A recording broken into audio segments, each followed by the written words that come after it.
Muy buen día, muy buenas tardes, audiencia, colegas. Esta es la segunda parte de una ponencia del doctor Oscar Moreno, quien ha tenido a bien complementarla para esta charla de hoy con un resumen de las ideas centrales del libro del autor Marcos Aguinis. Y lo más rico que esperamos recibir de todos nosotros es la retroalimentación a la cual nos va a orientar el doctor Oscar. Bienvenido, doctor Oscar, te escuchamos. Hola, buen día a todos. Es un gusto compartir con ustedes. Les voy a hacer un resumen del libro y extraer las ideas centrales que ha expresado Marcos Aguinis en él. Les recuerdo que Marcos Aguinis, un escritor argentino nacido en la provincia de Córdoba en 1935, antes de ser médico, se involucró en la carrera musical, fue un concertista de piano y llegó un punto en que tuvo que decidir qué hacer. Él dice que fue su primera gran elección, si seguir con la música o seguir con la medicina, pero las dos cosas no se podían hacer, porque eligió, después de recibirse de médico, el formarse como neurocirujano, una especialidad sumamente demandante, así que vio que no iba a poder hacer las dos cosas y eligió continuar con la medicina y con su profesión de neurocirujano. Así que terminó luego dejando la neurocirugía para dedicarse al psicoanálisis y a la escritura. Se transformó en escritor y tiene una cantidad de libros publicados. Uno de ellos es el que vamos a comentar ahora, El elogio de la culpa. Esta es una de las tapas. El libro apareció en 1993, editado por la editorial Planeta, que tenía su sede central en España, pero tenía sucursal en Buenos Aires. Y de acuerdo a lo que hemos conversado en la charla del viernes pasado, habíamos hecho un esquema, que es lo que tienen en pantalla ahora, donde se analiza de cómo surge la culpa, comenzando por la parte superior de la imagen. A la izquierda tenemos este rectángulo color celeste que muestra aquellas cosas que soñamos o pensamos o decimos y hacemos. Y a la derecha esta ventana más pequeña, color amarillo, que tiene las normas innatas y las normas aprendidas que constituyen el super yo. En la antigüedad, el super yo, por supuesto, no existía como tal, pero se lo llamaba conciencia moral o se lo llamaba de muchas otras formas. Y acerca de qué es lo que compone esta conciencia moral, es el día de hoy que todavía hay discusión. La mayoría de las corrientes psicológicas aceptan que el superyo está constituido principalmente por las normas aprendidas durante la infancia, en la familia, en la escuela, en la sociedad. Pero todavía hay corrientes que afirman que existe un componente innato que se pone en evidencia en ciertas conductas, por ejemplo, la empatía, y que son conductas innatas que vendrían grabadas genéticamente, a lo cual se suma posteriormente, después del nacimiento, las normas que son aprendidas y que acabamos de mencionar. Ahora bien, existe una estructura en la mente que es entonces la conciencia moral, lo que el psicoanálisis llamó el super yo, que está en este rectángulo amarillo. Y el super yo lo que hace es comparar lo que soñamos, lo que pensamos, lo que decimos, lo que hacemos, lo compara y lo analiza en vista de las normas innatas y aprendidas que residen en nuestro interior. Esa es una cosa que no les resulta novedosa a ustedes, que son psicólogos, pero para aquellas personas que no tienen una formación en psicología, es importante destacar que estas normas han sido interiorizadas, han venido del exterior, de la familia, como dije antes, de la escuela, del medio ambiente, pero han sido interiorizadas y residen en el interior de la mente, de manera tal que cualquier cosa que soñamos, pensamos, decimos o hacemos es analizada por esta especie de juez interior que tenemos, al cual no lo podemos engañar, porque sabe lo que hacemos, sabe lo que decimos, sabe lo que pensamos. Este juez interior está dentro nuestro y ya no podemos desembarazarnos de él. Y en base a lo que él analiza, ve si hay una transgresión o no hay una transgresión. Si hay una transgresión, sobreviene el llamado dolor de alma o culpa.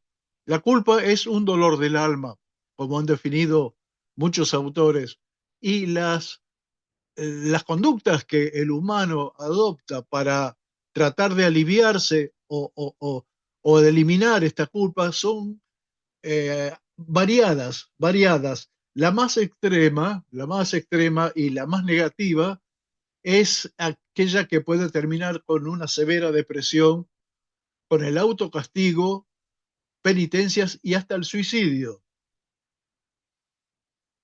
Y cuando la mente busca un alivio para la culpa a través del perdón, existe la posibilidad del reconocimiento de la culpa. La, la religión cristiana considera la confesión como un sacramento que sirve como un alivio de la culpa para aquellos que la han reconocido y que están arrepentidos, y es el camino previo a la reparación del daño. Eh, en algunas corrientes religiosas, especialmente en la religión judeo-cristiana, la culpa se neutraliza cargando esa culpa sobre otro ser, sobre un animal en general, y cuya sacrificio se utiliza para calmar la ira de Dios y para aliviar a aquel que está invadido por la culpa. Este es un resumen muy escueto de algunas ideas básicas de cómo se genera la culpa y cuáles son los posibles caminos que decidimos adoptar en el curso de nuestra vida. Es por eso que Aguinis dice, hace un análisis teológico de esto, y en la tradición judeo-cristiana él remarca que la primer culpa es la culpa generada por la desobediencia de Adán y Eva de hacer lo que Dios les había prohibido que hagan. Cuando transgreden esa norma que Dios les había fijado, sobreviene la culpa original. Y a partir de allí, el ser humano carga con un juez interior que está continuamente juzgando y observando lo que hace, y cuando no le gusta lo que ve, castiga al portador con la culpa que puede terminar hasta en el suicidio.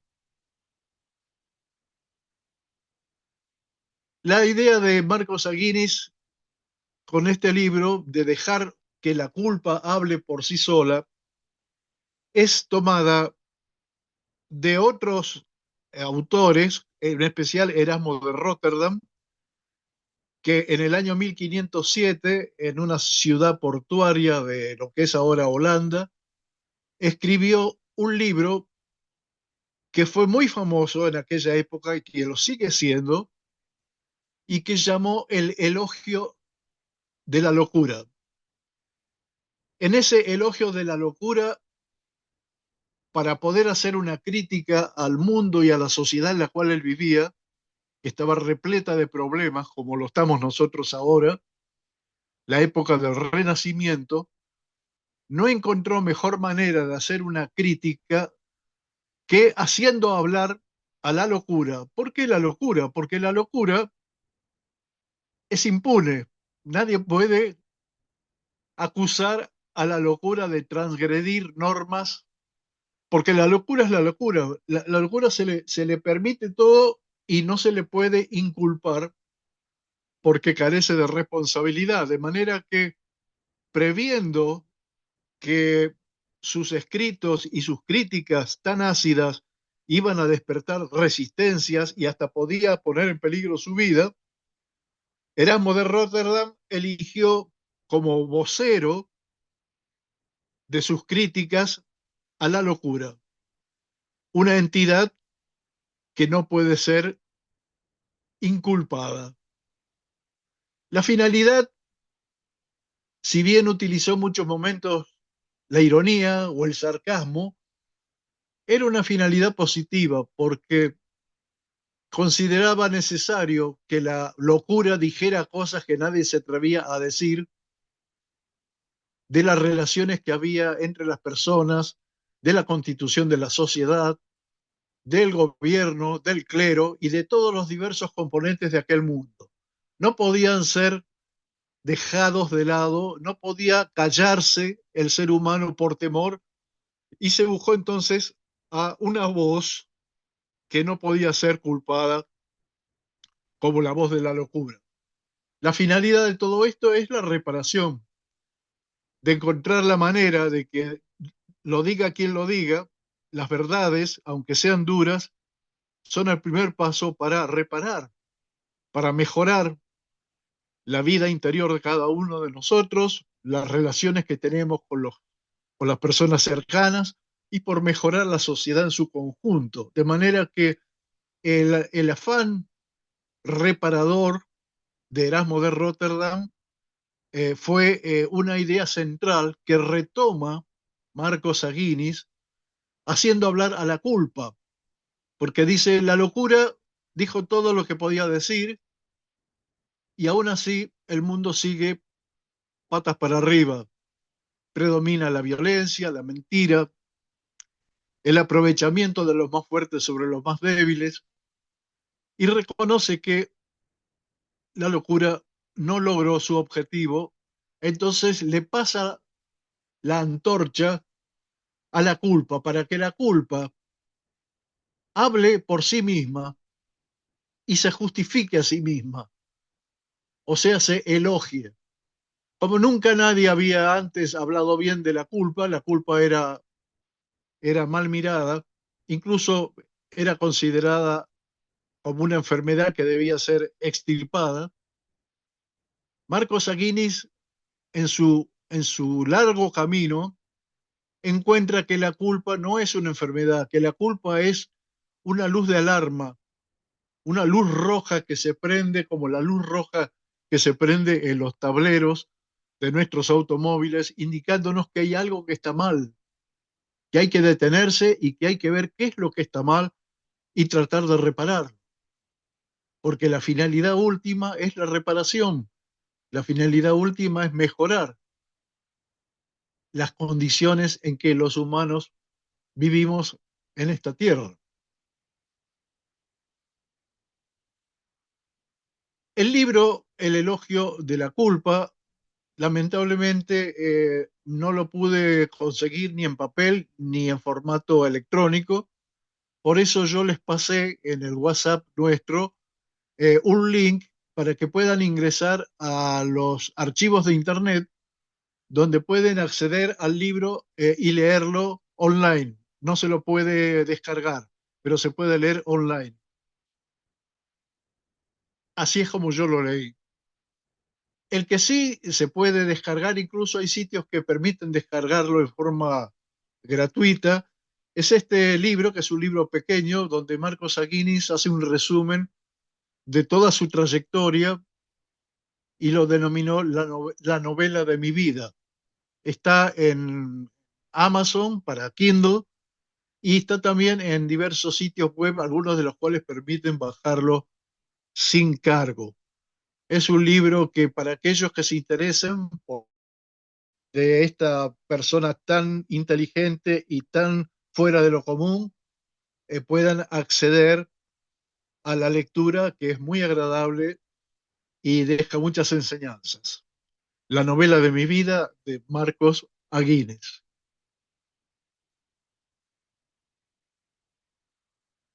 Después de la tapa, la primera página escrita del libro El elogio de la culpa incorpora esta frase, que es una frase antigua de Metastasio, y que dice que os cause horror la culpa y no el castigo. Esto tiene un profundo significado porque la culpa, que es un juez interior que nosotros tenemos, no la podemos engañar. Sabe de todas nuestras tropelías, de nuestros errores, y nos persigue incesantemente. Muchas veces el castigo no llega. El castigo es algo que viene del exterior. Y muchas veces el castigo no llega porque muchas personas pasan por la vida con un aspecto de personas respetables, que nunca han transgredido ninguna norma, de manera que el castigo de la justicia exterior no les llega, pero sí les llega la culpa. La culpa la tienen, aunque no se vea desde afuera, y les provoca sufrimiento, que en algunos casos puede ser extremo. Por eso Metastasio dice, es mejor que le tengan miedo a la culpa que al castigo, porque la culpa va a estar siempre presente cada vez que hagamos algo que no corresponde, que es incorrecto, excepto en los psicópatas que carecen de culpa. Mientras que el castigo, que es algo que imponen los seres humanos a otros, o la justicia a otros, puede estar o no presente. Le sigue luego una frase que él tomó de Erasmo de Rotterdam, que bien se podría aplicar a los tiempos que estamos viviendo, especialmente en la Argentina. Y esto fue escrito por Erasmo de Rotterdam en el año 1507. En el año 1507, hace más de 500 años, se escribió El elogio de la locura, y una de las frases centrales del elogio de la locura es esta: aquel que recibe la misión de gobernar los pueblos ha de ocuparse de los negocios públicos y no de los privados, y no ha de pensar en otra cosa que en la utilidad general. Una frase muy contundente y muy vigente en la actualidad. Esta es otra frase que figura en la segunda página escrita del libro, que es una frase de Pablo Neruda. Es una frase trágica porque relaciona la culpa con la lucha, con la muerte, con el castigo. Y por eso dice, venid a ver la sangre por las calles, venid a ver la sangre por las calles. Pablo Neruda. En el año 1993, el año en que apareció publicado El elogio de la culpa, la visión que tenía Marcos Aguinis con su formación teológica, su formación médica y su formación psicológica, era que estaba viendo una moderna Sodoma y Gomorra. El mundo estaba mal en todos los ámbitos, predominaba la crueldad, predominaba la guerra, el odio, y las cosas no han cambiado mayormente de 1993 para la actualidad. Marcos Aguinis observa que la culpa puede ser muy dañina, como dijimos antes, puede llevar a la muerte por suicidio o a una profunda depresión, que antes se le denominaba melancolía, y se inventaron muchísimos tratamientos diversos que después vamos a mencionar para tratar de aliviarla. La mayoría de ellos fue inefectivo. Pero Marcos Aguinis, en su quehacer en su trato con personas sufrientes, con pacientes, encontró que tanto el exceso de culpa como la falta de culpa eran perjudiciales. El exceso de culpa, por lo que acabamos de mencionar recién, que cuando la culpa agobia y no deja ver la luz al final del túnel, se puede llegar a tomar las más tremendas determinaciones de autocastigo y hasta de suicidio. Pero también observó que en aquellas personas que carecen de culpa, de las cuales nos hemos ocupado en dos reuniones de Medinet analizando a los psicópatas, la falta de culpa también es muy dañina porque lleva a que el hombre sea capaz de desencadenar actos de terrible crueldad que siguen ocurriendo hoy en día sin tener ese dedo acusador en su interior que le dice, estás actuando mal, tenés que corregir lo que estás haciendo. Esa falta de culpa es una de las características más evidentes o más centrales en la mente de los psicópatas. Entonces, con todas estas observaciones, Marcos Aguirre optó por, en imitación a Erasmo de Rotterdam, transcribir lo que la culpa le dictaba, como si la culpa fuera un ser aparte de él y que le dicta, escribe esto, y él simplemente se limitaba a escribir lo que la culpa le decía. Estuvo 4 meses escribiendo hasta que finalmente el libro salió en 1993. La culpa se le dio la oportunidad para que se defienda a sí mismo, puesto que la culpa era un elemento que pocas veces había sido tratado en la literatura y que generalmente no tenía buena prensa. Es más, era vista como algo que debía ser eliminado o contrarrestado.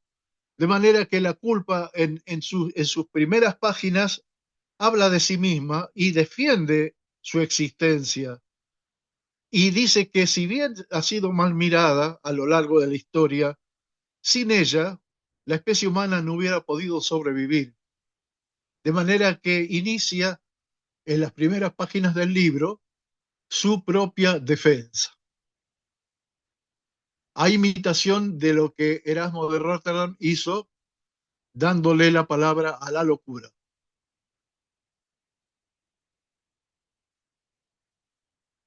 Volviendo a Erasmo de Rotterdam, el elogio de la locura es una sátira en llaga viva.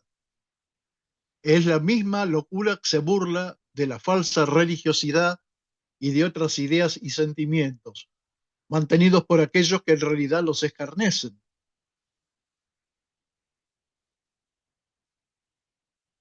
Es una crítica feroz de la vida cotidiana, del despotismo, de la guerra, de todo aquello que escarnece la rectitud, la sinceridad, la tolerancia, el verdadero amor a Dios y a todos los hombres y a cuanto por Él ha sido creado.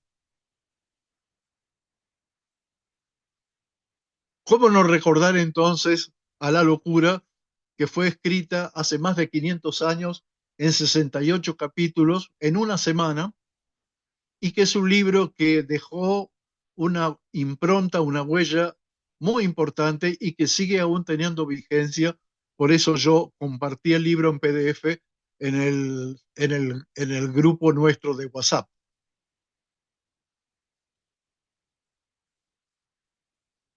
Volviendo a lo que acabo de decir, la culpa reconoce que ni la locura ni ella misma fueron capaces de terminar con los errores, crueldades, injusticias e inhumanidad del mundo.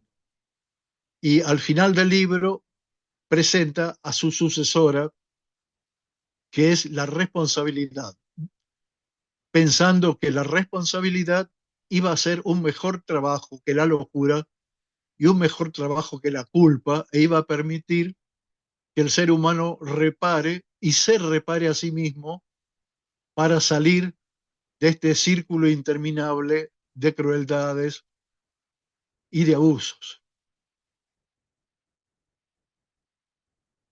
Y acepta que hará uso de la sátira, como lo hizo Erasmo. Erasmo en muchos momentos utiliza la sátira para decir cosas que de otra manera no se hubieran podido decir. Y no es el primero que utiliza la sátira para decir cosas difíciles de expresar. Hay un libro que supuestamente escribió Aristóteles, que es el Tratado de la Risa, cuya búsqueda fue novelada por Humberto Eco en la famosa novela El nombre de la rosa, y que fue llevada al cine y protagonizada por Sean Connery de una manera magistral. Y relata los avatares de un monje que está buscando este libro, que fue un libro prohibido, el Tratado de la Risa, fue un libro prohibido y se mantenía oculto con mucho celo porque los poderes de aquella época no aceptaban la sátira o la risa, porque consideraban que la sátira o la risa era el inicio de la falta de respeto a las autoridades, ya sea las autoridades de los gobiernos medievales o del clero o de la iglesia. De manera que para evitar que las personas piensen por sí mismas y comiencen a criticar a los poderes de aquella época, había que evitar que den el primer paso, que es el uso del humor, el uso de la risa, el uso de la puesta en escena de episodios de la vida real, pero bajo un aspecto risueño o burlesco. Así que esta es un antecedente al uso de del humor y el uso del sarcasmo reflejado en una novela de Humberto Eco que seguramente ustedes habrán escuchado nombrar o habrán leído o habrán visto la película. Comienza la culpa a su propia defensa y para culminar sus palabras de autoelogio, dice que si no hubiera existido ella misma, si no hubiera existido la culpa, no hubiera podido existir libertad, ni paz, ni convivencia, que la raza humana ya se hubiera extinguido, de no existir este juez interior que nos observa a toda hora y que sabe de nuestras tropelías, aun cuando exteriormente no sean visibles. Qué es la culpa entonces? La culpa es un sentimiento desagradable que surge cuando una persona es responsable y sabe que ha procedido mal. A veces está a tiempo de reparar el daño que ha hecho, a veces el daño que ha hecho es irreparable. Y surge de un juez internalizado, hijo de las normas que se han vivido en la familia, en la sociedad, en la cultura, y también de algunos impulsos innatos, y que vamos a tener que vivir con este juez interior toda nuestra vida, y vamos a recibir las recriminaciones, los remordimientos generados por la culpa. La culpa no siempre se presenta de una misma manera, puede presentarse de muchas formas, es proteiforme, quiere decir que puede cambiar la forma de presentarse como proteo. Y una de las formas de presentarse son la negación, la aceptación, la somatización, el miedo a la reprobación. La culpa tiene muchas maneras de presentarse. A veces el paciente consulta por algo que parece no tener ninguna relación con la culpa, pero en realidad son velos, son máscaras que ocultan una profunda autoincriminación. El psicoanálisis, me vuelvo a disculpar para los psicólogos cognitivo-conductuales, ha hecho un análisis, especialmente a partir de los trabajos de Freud, para investigar cómo surge la culpa.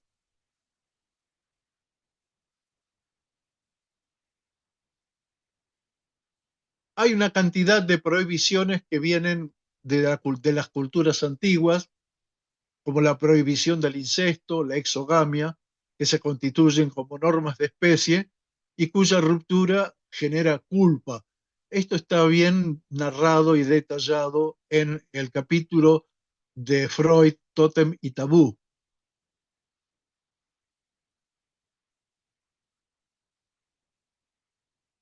El primer crimen, el crimen inicial, según el análisis de Freud, es la muerte del padre, ejercida por sus propios hijos, seguida por la guerra entre los hijos, la guerra fratricida, para ver quién toma el comando del grupo.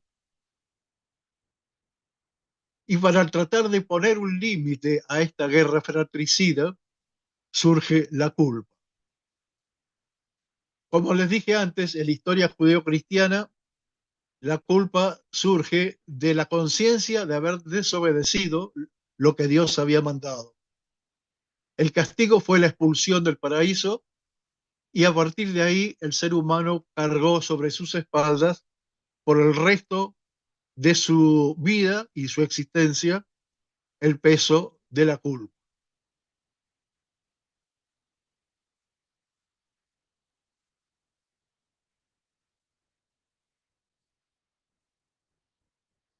Surge en esta época también la regla de oro, que tiene que ver con evitar que la culpa surja, evitar que haya motivos para que surja la culpa.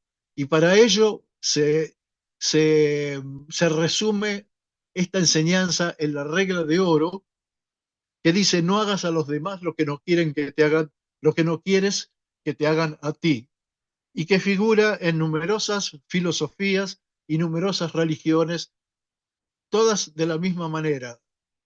La forma de evitar que este juez interior nos recrimine y nos atormente es respetando esta regla de oro. No hagas a los demás lo que no quieres que te hagan a ti. En el cristianismo, Jesús dice: un solo mandamiento nuevo os doy, que os améis los unos a los otros como Dios os ha amado. ¿Qué significa el no hacer daño al otro? No hacer aquello que no queremos que nos hagan.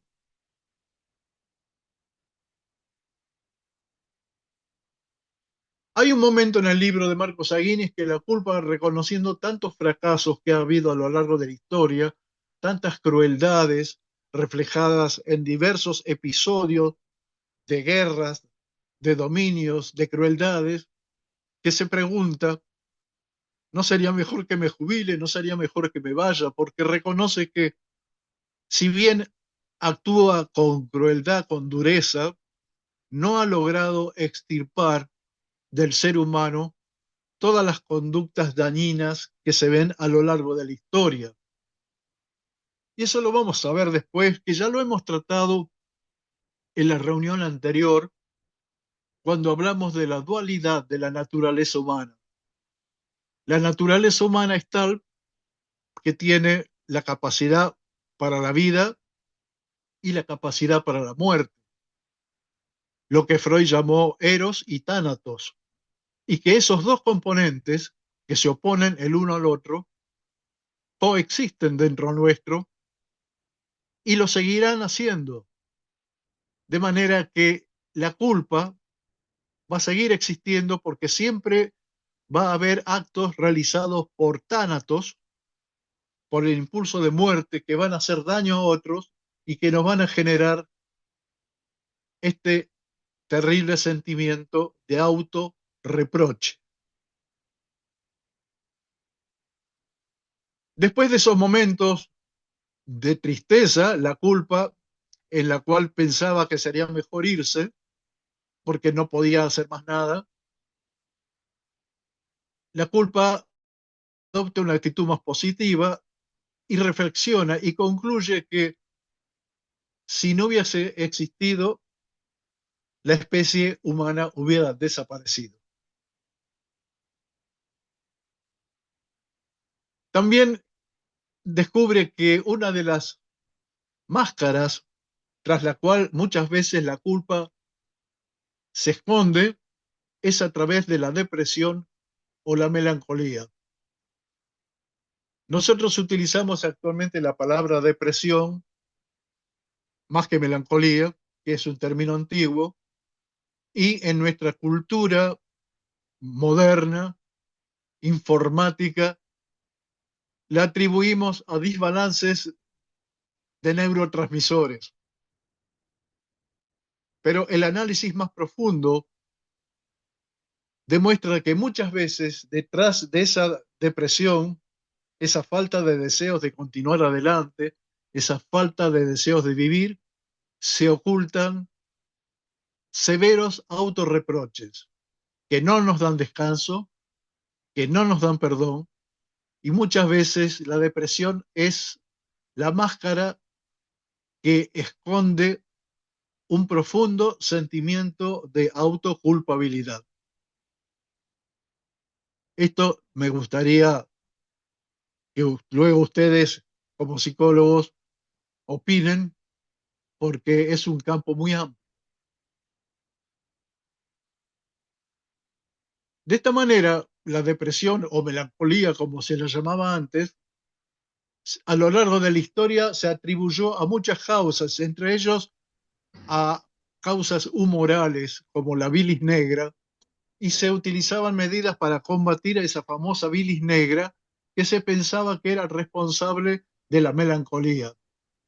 Se usaron tratamientos dietéticos, cambios en el comportamiento, música, suplicios, sustos, tratar de adoptar filosofías estoicas, tratar de descansar, de encontrar buena compañía, de viajar, de divertirse.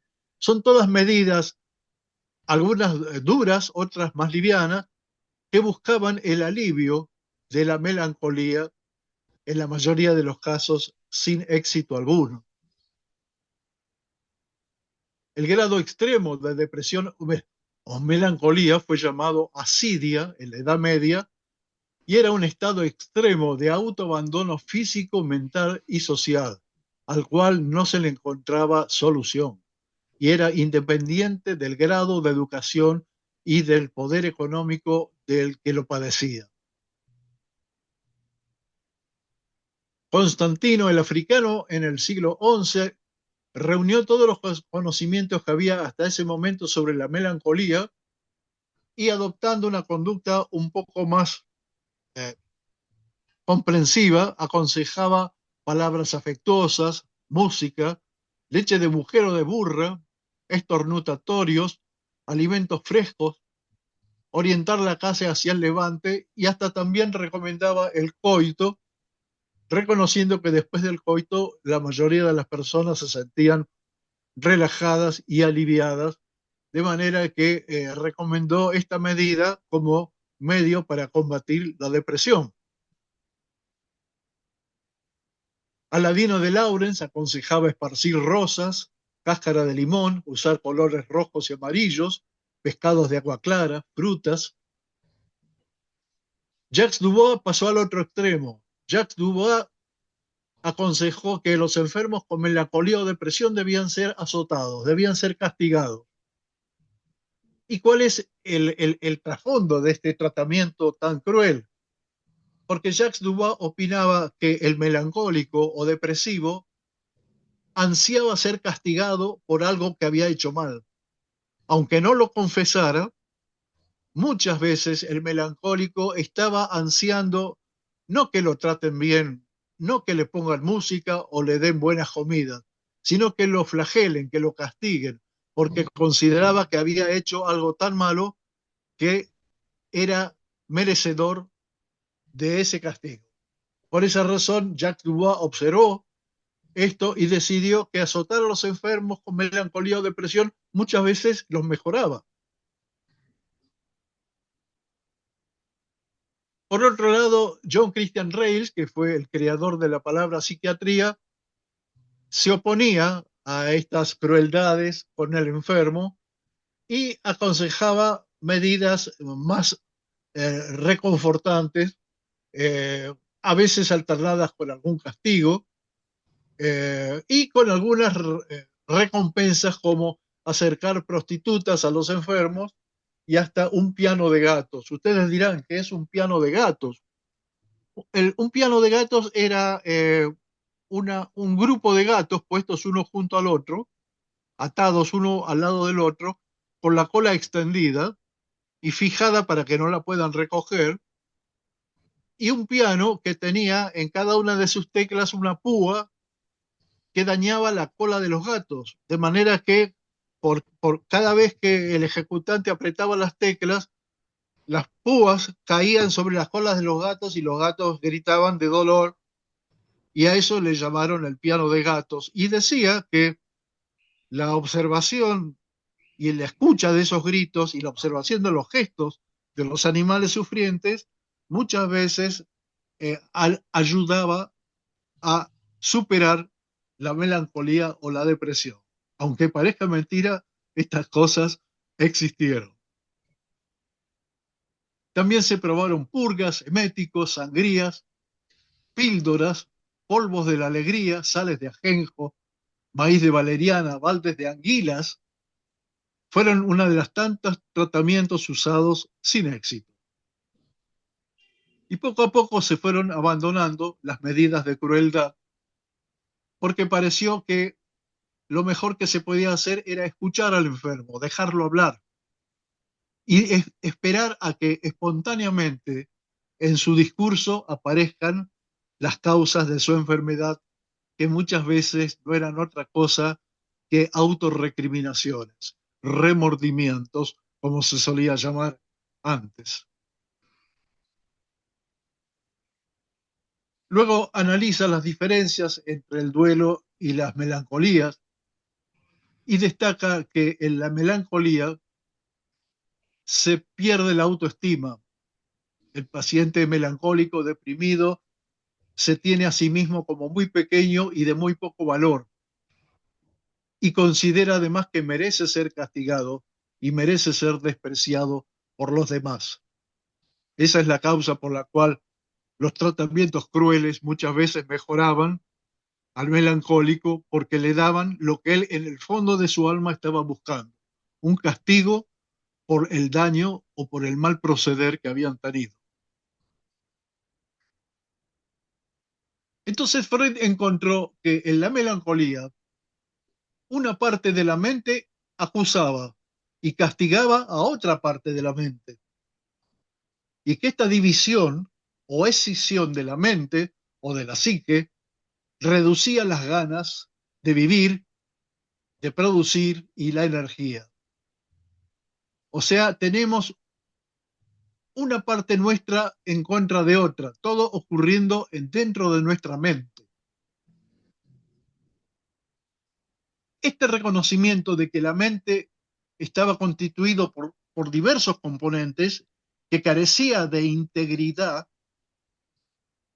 marcó el surgimiento de las partes de la mente que Freud termina reconociendo como el ello, el yo y el superyo.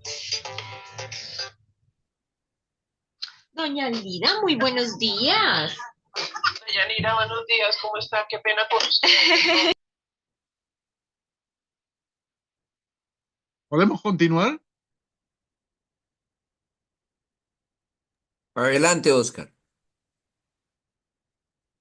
Entonces, esta observación que hace Freud es muy interesante. Él observa que, a diferencia de los animales, que son seres íntegros, cuya conducta o cuya psique no está dividida y por lo tanto no sienten culpa, los humanos somos seres escindidos, seres fraccionados en diversos componentes.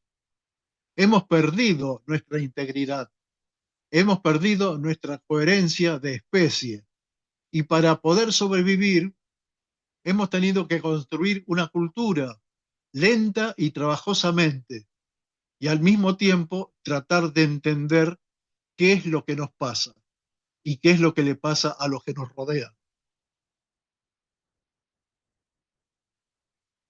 Y cuando no logramos lo que buscamos, viene nuestro juez interior a recriminarnos y castigar.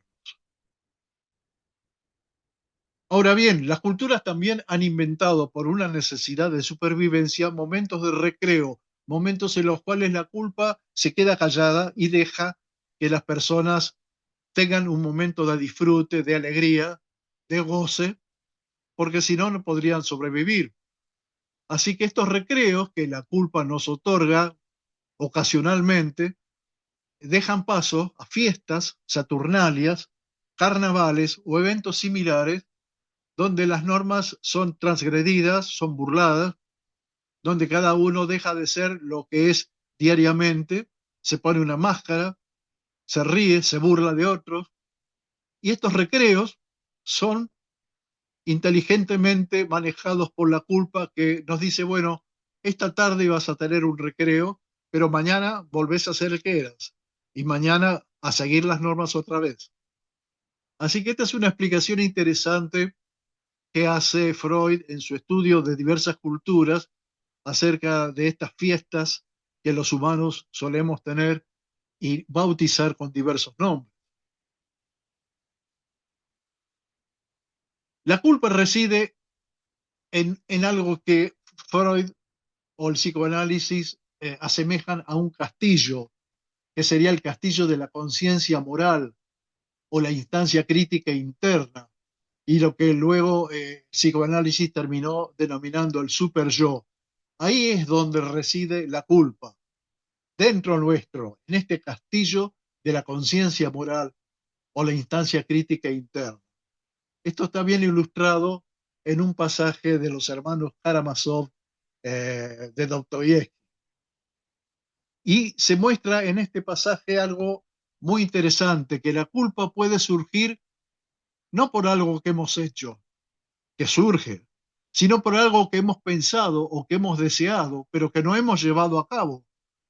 O sea, podemos llegar a sentir culpa por haber deseado la muerte de una persona, y aunque nosotros no la hayamos matado, porque murió a lo mejor pisada por un caballo o pisada por un auto, pero sentimos culpa porque habíamos pensado en algún momento en matar a esa persona, o le deseamos la muerte por algo que nos hizo.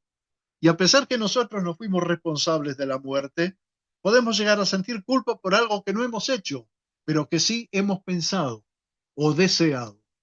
Este es un elemento muy importante y que se ve muy a menudo en el análisis de la conducta de los seres humanos. Así también explica la aparición del masoquismo y del sadismo. El masoquismo es gozar con el sufrimiento propio, que muchas veces tiene como trasfondo el autorreproche, la culpa, el deseo de ser castigado. De manera que muchas veces el ser humano se castiga a sí mismo, una parte de su ser ejerce el sadismo, que es el placer de castigar, y otra parte de su ser ejerce el masoquismo, que es el placer de ser castigado.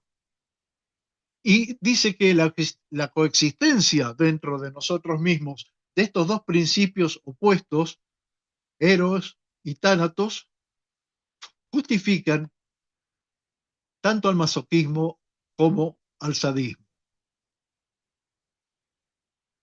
Vuelve a reflexionar qué sería del mundo si yo no existiese, qué sería del mundo sin la culpa.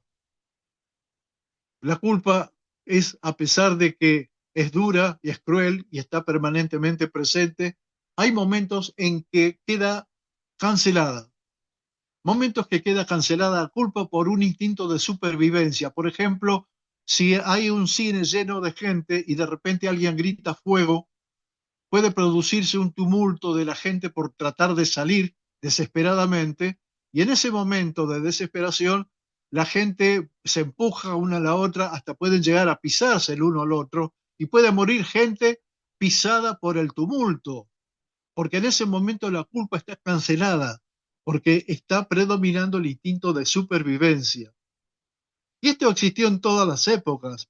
Giovanni Boccaccio, en el Decamerón, cuenta lo que ocurrió durante la Pesta Negra en Florencia en 1348, donde hasta miembros de una misma familia se abandonaban los unos a los otros por temor a ser contagiados y no sentían ningún tipo de culpa porque predominaba el instinto de conservación, de supervivencia. Son ejemplos de que hay situaciones humanas en las cuales se cancela el sentido de la culpa. Otra de las formas de huir de la culpa es alejarse o tener una vida desenfrenada de placeres continuados uno tras otro. En esas situaciones también la culpa es cancelada, por lo menos temporariamente. Ejemplos de situaciones donde la culpa estuvo cancelada a lo largo de historia tenemos el circo romano, los juegos de destrucción, lo que muchas veces observamos en las pantallas de TV, especialmente en los programas de noticias, la existencia de la industria de la guerra. Son todas situaciones, algunas antiguas, otras actuales, en las cuales la culpa está cancelada. La filosofía griega no se ocupó de la culpa. Fue tan profunda, tan amplia, pero pasó por alto la culpa y los dioses griegos parecían no sufrirla. Hay en los diálogos de Platón una conversación de Sócrates con sus discípulos, donde Sócrates afirma que es mejor ser víctima de una injusticia que cometerla. ¿Por qué dice esto? Cosa que a sus discípulos les asombra y no terminan de entenderlo. Sócrates afirma que es mejor ser víctima de una injusticia porque el que es víctima de una injusticia no siente culpa. En cambio, el que comete una injusticia sí la siente. Y muchas veces la culpa provoca mucho más sufrimiento que la injusticia en sí misma. Por eso tiene una larga discusión con varios de sus discípulos que no pueden entender cómo Sócrates afirma que es mejor ser víctima de una injusticia que cometerla. Y paradójicamente, Sócrates voluntariamente se somete a morir como víctima de una injusticia bebiendo la cicuta. O sea que en esto fue totalmente coherente lo que él pensaba con lo que él hizo.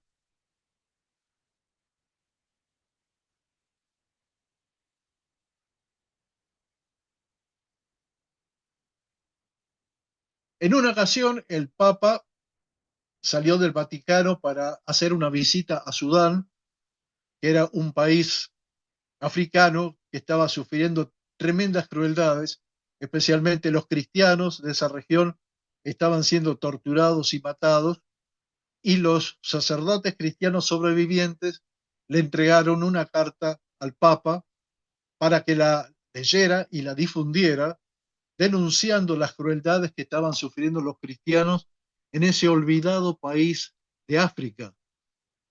El Papa le costó mucho la lectura y no pudo evitar que la carta se difunda porque muchos medios la tomaron y la difundieron y pusieron en evidencia que aún el Papa tampoco podía poner freno a las crueldades que se estaban llevando a cabo y prefirió sacar el tema del centro del foco de atención. Crueldades similares han ocurrido en la ex Yugoslavia cuando sufrió una guerra fratricida y tantas otras más que hemos seguido viviendo en la actualidad. Ya en 1940, Thomas Mann escribió para la BBC una carta donde él expresa su espanto al ver las crueldades que estaba haciendo el régimen nazi, enviando niños a los centros de castigo y de confinamiento de los nazis para que experimenten con gases tóxicos. Efectivamente, Thomas Mann fue invitado por la BBC de Londres en 1940 para que haga una carta dirigida a sus compatriotas alemanes. El nazismo había mostrado su depredadora y humillante conducta, su incurable resentimiento y su delirante omnipotencia. Todavía no había surgido la solución final. Y el respetado escritor Thomas Mann dijo con indisimulable pena: la noticia parece increíble. He sabido que muchas familias judeo-holandesas se hallan sumidas en profundo duelo por la desaparición de sus hijos, víctimas de una muerte espeluznante. 400 jóvenes judíos holandeses fueron llevados a Alemania para hacer experimentos con ellos sobre la eficacia de los gases venenosos. La historia parecía increíble y en todo el mundo hubo mucha gente que se resistió a creerlo.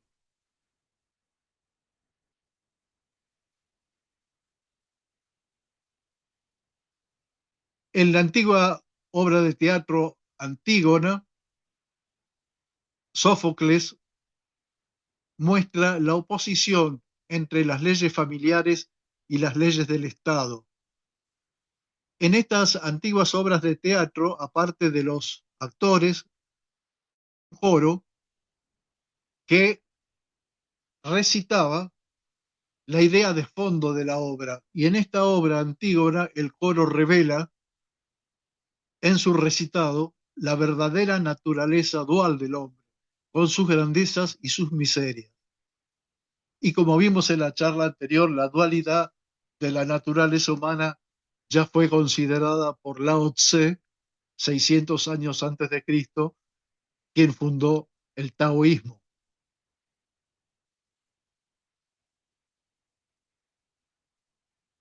Aquí viene otra vez esta frase que yo la repito porque tiene mucha aplicación con lo que está pasando en la actualidad en la Argentina.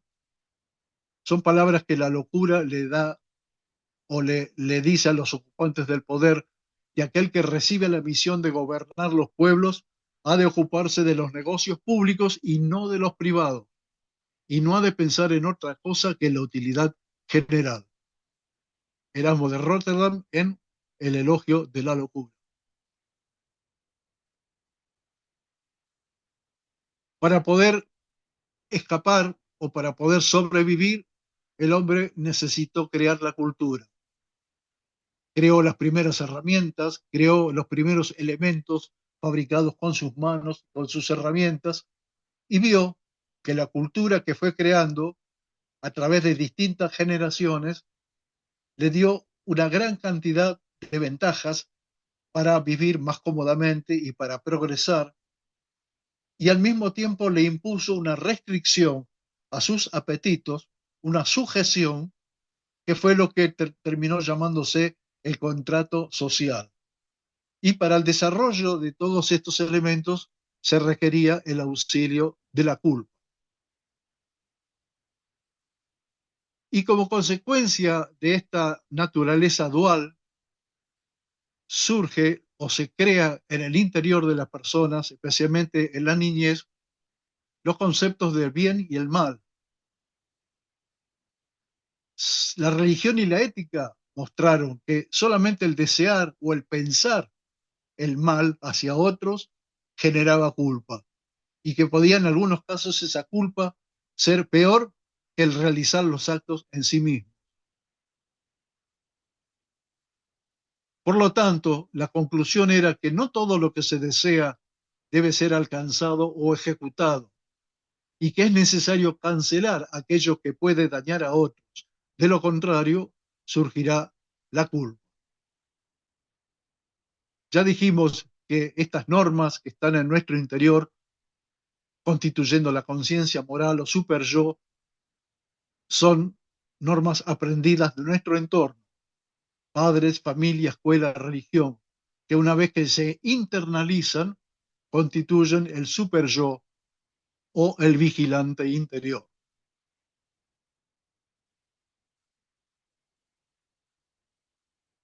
La transgresión genera culpa y vergüenza en distintas proporciones según se viva en una cultura occidental u oriental.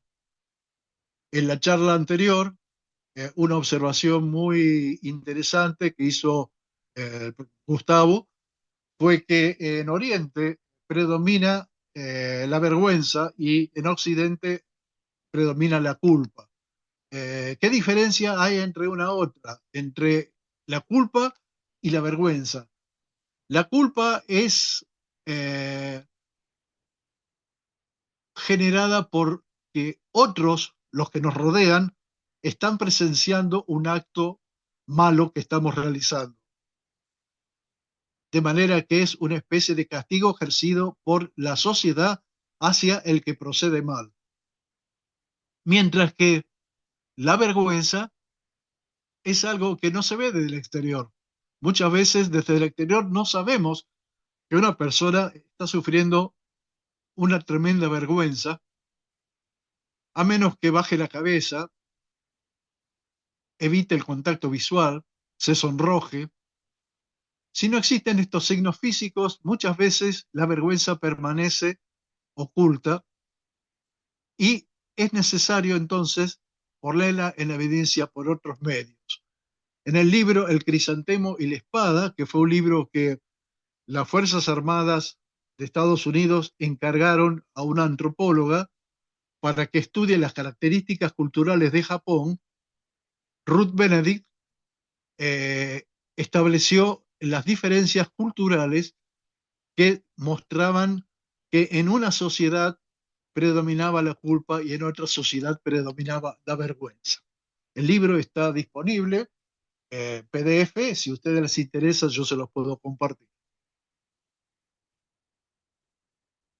Ahora, otra pregunta que le surge a la culpa misma es, ¿cómo es posible que aquellas personas que son más buenas y que son más consideradas con sus semejantes son las que padecen más culpa, mientras que aquellas que son más crueles y que hacen el mayor daño generalmente no sienten culpa? ¿Cómo se explica esto? Es como que aquellos que no necesitan comer porque están satisfechos reciben mucha comida y aquellos que están hambrientos no reciben nada. ¿Cómo se entiende esto de un punto de vista racional que pueda existir esta situación? Y la explicación que encuentra la culpa o Aguinis es que en el núcleo de la psique humana está la agresión. Y la agresión, cuando queda dentro nuestro porque es refrenada, genera la culpa, porque hemos sentido o pensado ejercer una agresión que, aunque no fue volcada al exterior, es igualmente condenable por nuestro juez interior. Mientras que si sale al exterior, hace daño a los demás. Y si lo reconocemos, nos genera culpa. Entonces, en el centro, en el origen de la culpa, está la agresión, que es innata en todos los seres humanos. Luego la culpa reconoce que no ha solucionado los horrores generados por la conducta humana y tampoco la locura logró hacerlo a pesar de sus críticas. Y persiste entonces el ser humano escindido, el ser humano dividido. Y propone a Guinness que existiría una tercera posibilidad que sería proveniente del amor. Encuentra que la culpa viene del odio, que es una fuerza destructiva porque surge de la agresión. El odio, la agresión y la culpa pueden ser contrarrestados con pensamientos y acciones constructivas que solamente pueden venir del amor. Este modo de reconstruir puede hacerlo la responsabilidad. Y Aguinis expresa su esperanza de que logre aquello que la locura y la culpa no pudieron lograr. Así que aquí está una de las ideas centrales del libro. Estamos fragmentados, que tenemos a víctima y victimario en nuestro interior y que ello nos genera sufrimiento a modo de culpa. Y que en este camino en el cual estamos todos involucrados a lo largo de nuestra propia vida y a lo largo de la historia, lo único que estamos tratando de hacer es encontrar el modo de integrar estos diversos componentes que permanecen separados en nuestro interior para tener una vida más plena y más feliz.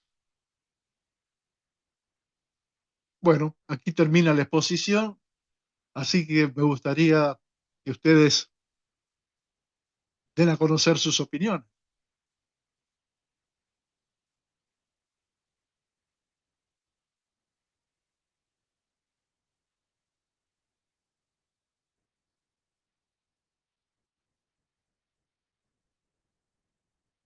¿Hay alguien?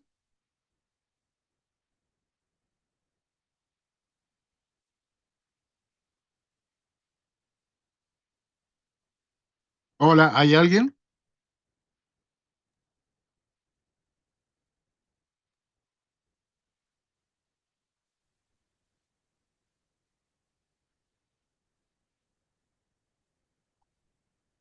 Hola, ¿hay alguien escuchando?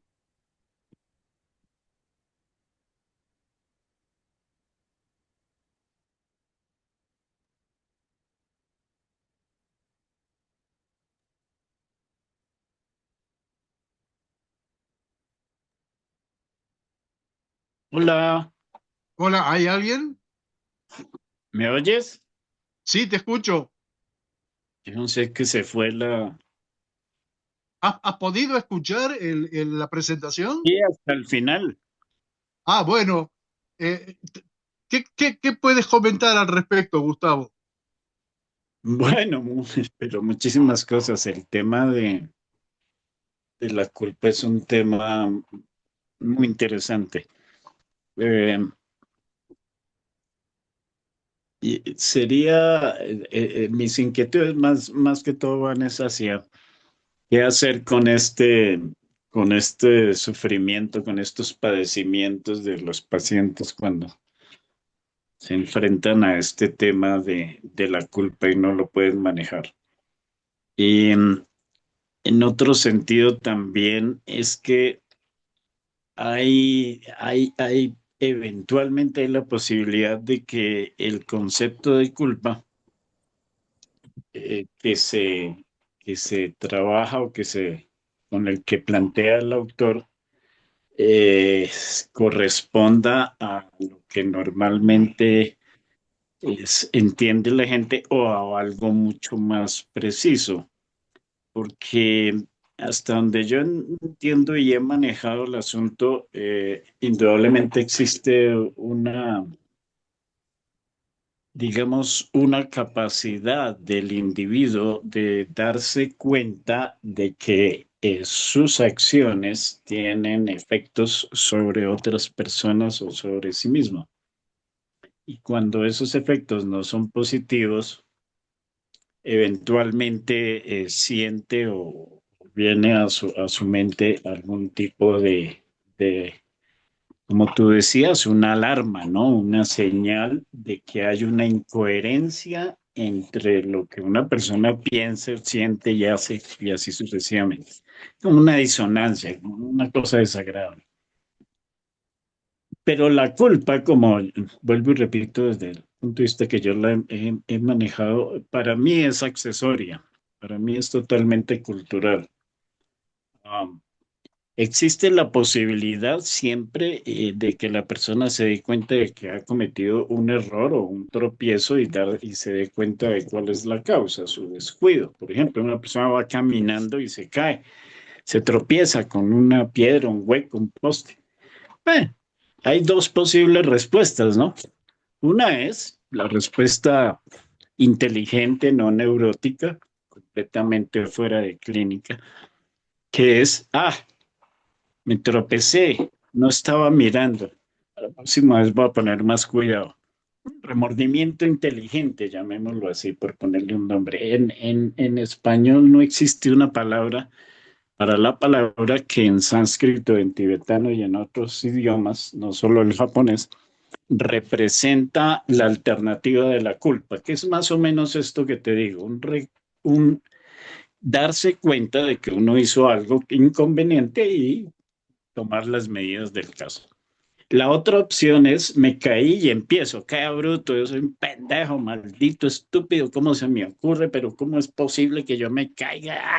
Que sí soy un pendejo. Y dele. Para mí eso es morboso, eso es completamente negativo, no sirve para nada. En segundo lugar, la otra cosa que a mí me preocupa y siempre me ha atormentado respecto de la culpa es algo que yo considero, bueno, casi criminal. La palabra es muy fuerte, pero creo que es lesivo de lesa humanidad. Y es meterle a los niños desde que nacen la idea de que nacieron ya culpables. Tú eres culpable, con el fin de manipular esos sentimientos de culpa y obtener cuotas de poder o de dinero, como decía el Papa Inocencio octavo, era el que se inventó las indulgencias, cobrar, para que a uno se le quiten las culpas. Creo que todo eso es una cosa muy típica de estas culturas judio-cristianas, como tú muy bien lo especificaste, y no tiene nada que ver con el pensamiento oriental. Creo que la culpa se ha utilizado y se seguirá utilizando como un instrumento de manipulación, lo cual me hace eh, pues pensar muy mal al respecto. Eso es lo que quería comentarte.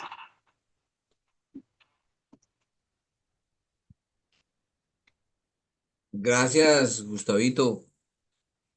Espectacular la, el complemento que nos ha traído Oscar hoy y, Excelente.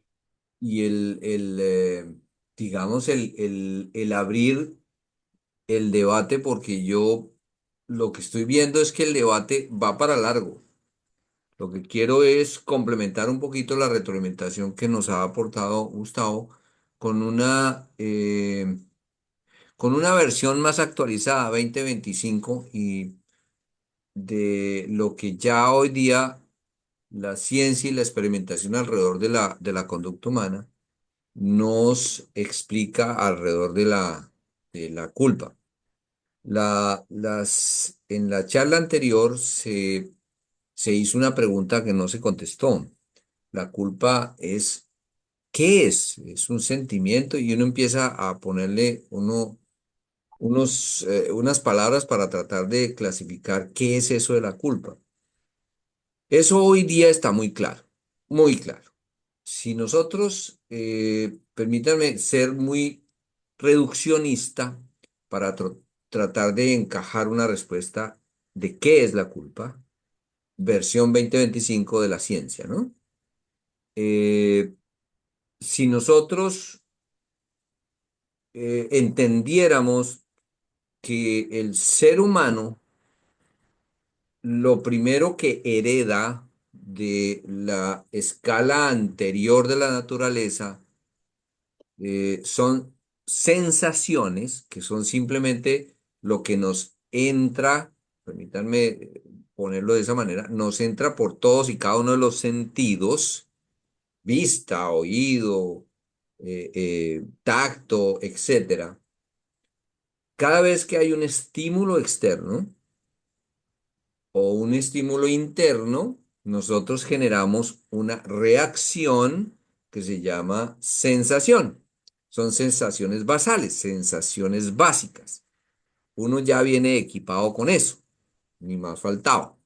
¿Mm? Esas sensaciones a través de ya digamos, la curva de aprendizaje, van organizándose en grupitos y se van convirtiendo en lo que nosotros llamamos emociones, ¿sí? Eh, Observen un bebé y recién nacido y es la muestra viviente de esto que les estoy mostrando. En las primeras horas, ese bebé simplemente reacciona por sensaciones. sensaciones de frío, sensaciones de hambre, sensaciones de, bueno, en fin, una cantidad de cosas, y reacciona, afortunadamente. Y los neurólogos basaron muchos de sus hallazgos en las reacciones que generan los bebés al nacer o los organismos al nacer. ¿M? Entonces, someten al bebé a ciertas acción-reacción y si da esta reacción, quiere decir que las líneas neuronales están sanas y hay un etcétera muy grande. Eso es sensación. Cuando empieza su trasegar de aprendizaje, el bebé empieza a agrupar ciertas sensaciones y ya empieza a crear dentro de su curva de aprendizaje y en su cerebro lo que son emociones.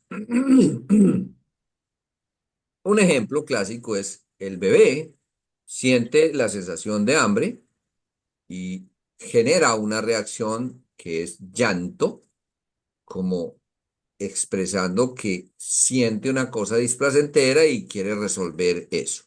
Entonces, en la medida que va aprendiendo, va incorporando el calor de la mamá, el abrazo, y esas dos cosas, la sensación de sentirse cobijado y solapado con el hambre, la sensación de hambre, crea una emoción que posteriormente, sumado a una serie de cosas, es lo que nosotros ya denominamos apego.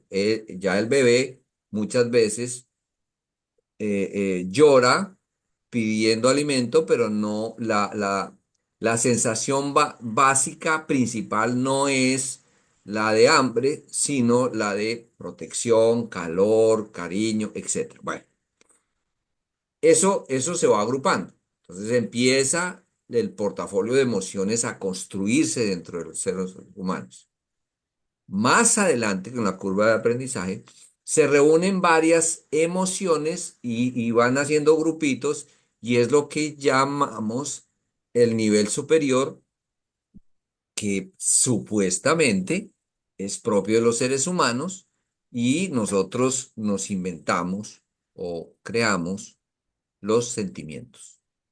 Sentimiento es un conjunto de emociones, una emoción es un conjunto de sensaciones y sensaciones son unas reacciones basales. Eso tiene un poco más de sentido que hablar de lo que poéticamente nos hablaron los antiguos psicoanalistas, del yo, superyo, etc. ¿Mm?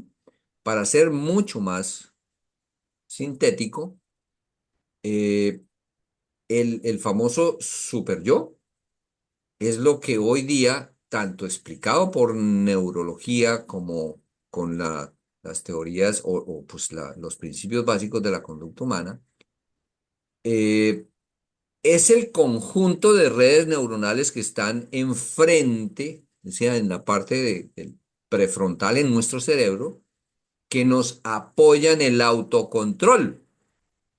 O sea, hay mucha experimentación donde se inhiben esas zonas eh, y se pierde el control de uno mismo. ¿Mm? Se va diluyendo. Un ejemplo clásico es cuando tomamos alcohol y uno ve que el prefrontal está absolutamente neutralizado y observen la conducta del borracho. Simplemente totalmente descontrolado y no tiene control sobre sí mismo. O sea, esas zonas de autocontrol que irradian a otro tipo de zonas es lo que el señor Freud llamaba superyo. ¿Mm? Autocontrol. El famoso ello ya está explicado por todo lo que se origina desde arrancando de la amígdala y terminando por las gónadas, que es el sistema hormonal, ¿sí? Quítenle el sistema hormonal a un organismo y pues ¿cuál ello? Ya desaparece el famoso ello, ¿sí? Es la parte sexual, el, el- digamos, la asociación de todo lo que genera desde el punto de vista la sexualidad en un organismo. ¿Mm? Y digo organismo porque eso está experimentado en animales y en humanos, ¿sí? Mm, y, y el famoso yo, ¿qué es eso? Pues es la característica principal del neocórtex, que es lo que llamaríamos poéticamente la conciencia, ¿sí? Ser consciente de mí mismo. Eh, yo no, yo puedo hacer muchas experimentaciones con una especie animal, cualquiera, escojan cualquiera, y le pregunto, ¿usted es consciente de sí mismo? Y no tengo evidencia de que el perro, el gato, el delfín pueda darme una respuesta de ser consciente de sí mismo. Es un organismo que reacciona, pero probablemente no tenemos evidencia todavía de que elabore el famoso yo, o sea, la conciencia de sí mismo. Y pues eso es una ventaja adaptativa que existe en todo el resto de las especies, menos en la humana, porque parte de la problemática del yo es que todavía estamos aprendiendo a conjugar los famosos tiempos, la variable tiempo, el pasado, el presente, el futuro, y ahí nos complicamos la vida. Ustedes nunca van a ver una jirafa complicada con tengo conciencia de mi pasado o la filosofía y tal. No, eso no se complica, ¿sí? Eh, hasta ahí la explicación. Entonces, ¿dónde ubicamos la culpa? La culpa sencillamente es una emoción que se convirtió en sentimiento, eh, y ahí es cuando empiezan los problemas. Si el sentimiento es exagerado, pues tenemos una patología, porque es una persona que exagera la emoción de culpa. Acuérdense, emoción es un conjunto de sensaciones, ¿no? Y pues genera una disfuncionalidad interna que lo hace bien disfuncional en términos generales. Eh, ¿Por qué digo emoción? Porque hay un rango, un mínimo y un máximo. Tenemos el famoso mínimo, la psicopatía. La emoción de culpa prácticamente no existe en la psicopatía, pero también se ha comprobado que hay cierto grado de emocionalidad en ciertos grados de psicopatía. O sea, eso no es un absoluto, ¿sí? Es un relativo. Mm, entonces, ¿dónde está el meollo del asunto? Es aprendido, como decía Gustavito. Nosotros aprendemos a organizar una emoción que se llama culpa. Cojan un bebé y compruébenme que siente culpa de algo. No siente culpa de nada porque es un organismo natural que reacciona alrededor de las sensaciones. Eh, Cuando tenemos un año de edad y rompemos el jarrón de nuestra sala y nos sorprendemos y lo primero que entra es una figura de autoridad que pregunta, que hace la pregunta más dañina del planeta y es, ¿quién rompió quién fue? ¿Quién fue? En vez de dedicarse a reparar el jarrón con nosotros, con el niño de un año, empieza la búsqueda del culpable. Entonces nosotros aprendemos a sentir culpa, sentir la emoción de culpa, desde, desde que nosotros empezamos a copiar modelos de nuestros papás o de las figuras de autoridad. No se equivoca Gustavo cuando dice, voy a parafrasearlo, en las exageraciones de los niveles de culpa están las patologías. Cuando exageramos no sentirla, pues estamos enfrente de un psicópata. Cuando exageramos sentir la culpa, estamos a puertas de un suicidio. O sea, hay psicopatología o psicopatía en los dos extremos. ¿En dónde está el equilibrio? Justamente en la definición de culpa. Culpa es una emoción donde aprendemos a generar un conflicto. Desaparezca un conflicto interno y desaparece la culpa. Claro, Entonces, nosotros aprendemos a generar un conflicto interno entre claro. A y B.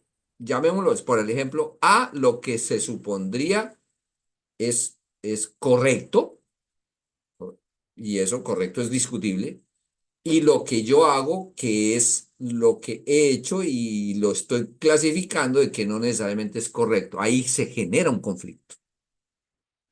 Los expertos en mediación andan resolviendo el asunto todo el tiempo. Nosotros los clínicos o los organismos, los psicólogos cognitivo-conductuales, nos la pasamos resolviendo eso, los conflictos. Y si la base de la culpa es un conflicto, imagínate, todo el tiempo tenemos que lidiar con la famosa construcción de culpa en el individuo que nos está consultando. Exactamente. No hay un solo grado de culpa. Ustedes han visto en las diferentes interacciones, hemos encontrado muchos seres humanos que son muy frescos en relación a sentir culpa porque aprendieron a resolver el conflicto rápido, ¿sí? Eh, entre lo que debería y lo que es, ¿sí? O lo que no debería y lo que es, ¿sí? Mm, pero hay personas que nos llegan a consulta donde totalmente conflictuadas. Y cuando Ujú, ustedes van a hacer un análisis funcional de lo que encuentran el conflicto no resuelto y obviamente la elaboración de esa emoción eh, con muchísimos niveles de exageración en términos de culpa, o sea, el conflicto no resuelto. Por eso es ujú, que en la literatura, entre ellos el libro que nos muestra Oscar, aparecen fórmulas que nos hemos inventado para resolver el conflicto, o sea, para resolver la culpa, descerebradas en la gran mayoría. Esos son absolutamente, con todo respeto, idiotas. Poner una persona a hacer A o B y tomar juguito para resolver la culpa, eso no, eso era improvisar durante muchos años, tratar de resolver el conflicto. Hoy día, en versión 2025, tenemos técnicas cognitivo-conductuales donde se orienta a la persona para, eh, eh, para enseñarle a resolver su conflicto, eh, clasificando su culpa, o sea, bajándole los niveles de culpa o subiéndole los niveles de culpa, porque muchas veces encontramos pacientes que manejan inadecuadamente la emoción de culpa y siguen haciendo cosas irresponsables, ¿sí? Cojan el ejemplo de una adicción. ¿Qué grado de culpa puede sentir un adicto a la cocaína? Aprendió a bajar los niveles de culpa y resolver el conflicto por otro lado. ¿Mm? Pero, y se dan todo suerte de cosas. Cuando el adicto aprende a resolver su conflicto interno, sintiendo un poquito más de culpa, tenemos que enseñarle a que se sienta un poco más de culpa. Al contrario de la persona que está depresiva, tenemos que ponerla en un plano donde tenga que disminuir esa sensación tan desagradable que es la culpa, sí, esa emoción tan desagradable que es la culpa, a través de medidas profundamente racionales. eh, Salen, resuelven el conflicto y aprenden cómo resolver ese tipo de conflictos de ahí en adelante. No sé si me he extendido en la síntesis, pero es la visión moderna, científica, de lo que es la culpa. ¿Qué opinan, colegas? Ya estamos cerca a cerrar.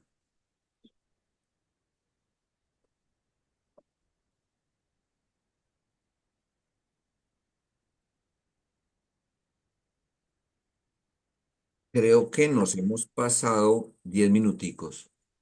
Em, Eh, supongo Gustavo, Oscar, Deyanira, Luz Dani, Elizabeth, que pues llegamos hasta aquí por cuestión de tiempo y pues dejamos la grabación de esta charla hasta este momento, por lo menos con el planteamiento de qué dice la ciencia hoy día, versión 2025, alrededor de la culpa. Y la propuesta es que sigamos debatiendo porque ahí hay mucha problemática del ser humano y si no tiene uno claro cuáles son los conceptos, los paradigmas científicos, pues empieza a buscar soluciones donde no, donde ya la humanidad experimentó y por ese lado no es. ¿Mm? Eh, entonces, queda la propuesta. Mil gracias nuevamente al doctor Oscar, que como siempre, brillante los resúmenes. Mil gracias al doctor Gustavito por el aporte y retroalimentación, a la asistencia de Yanira, la doctora Luzdani y la doctora Elizabeth, bienvenida. Y nos vemos en la próxima. Hasta una Claro, nueva oportunidad. Bueno, Claro que bueno, sí, gracias a todos. un abrazo a todos. Chao, chao. Cuídense.